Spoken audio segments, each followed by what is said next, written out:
I, 24-year-old female, live in India and work as a software developer. Until recently, I was working from home while living with my parents. Now, if you know anything about Indian families, you probably already guessed what's coming. Yes, the marriage talks have been going on for the last 2 years. But now that I'm about to turn 25, the pressure has really started to ramp up. Here's the thing. I'm not interested in arranged marriage. I've made that clear multiple times. But I think my parents believe I'm secretly seeing someone, which I'm not. I spend most of my time with friends or focusing on work. I barely have the mental bandwidth to date even if I wanted to. But no matter how often I explain, they can't understand why I'd say no unless I already had someone in mind. For them, it's simple. The guys they bring are from good families with high-paying jobs. What more could I want? It doesn't stop there. My extended family keeps getting involved too, sending matches, gossiping, and constantly reminding my parents that I'm aging out.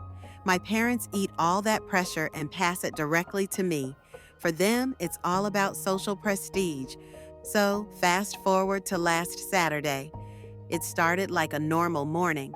I was chilling, my mom was making breakfast, and then she casually told me to wear a nice sari because some distant relatives were visiting. I didn't think much of it.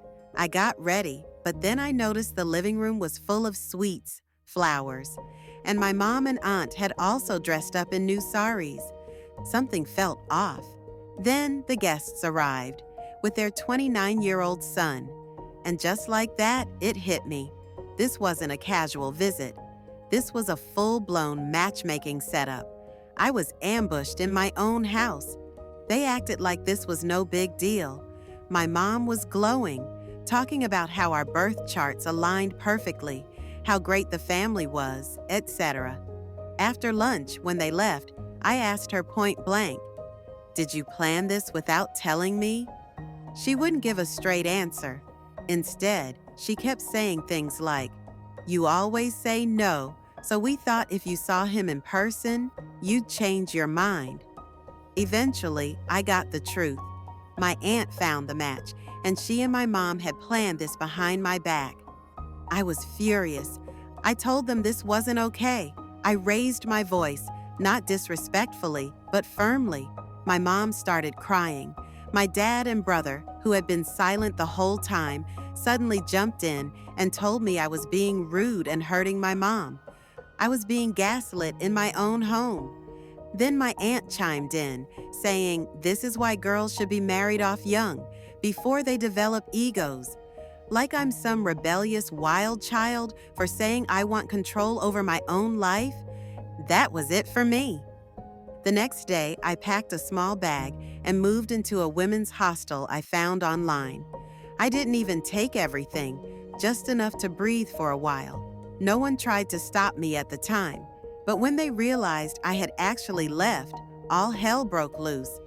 My dad shouted, "What will people say?" My aunt called me, scolding me and telling me my mom has been crying nonstop. My dad apparently called me a bee to my face when I left. And now, no one from home is calling except my brother, who just sent a text asking me to come back. But here's the truth.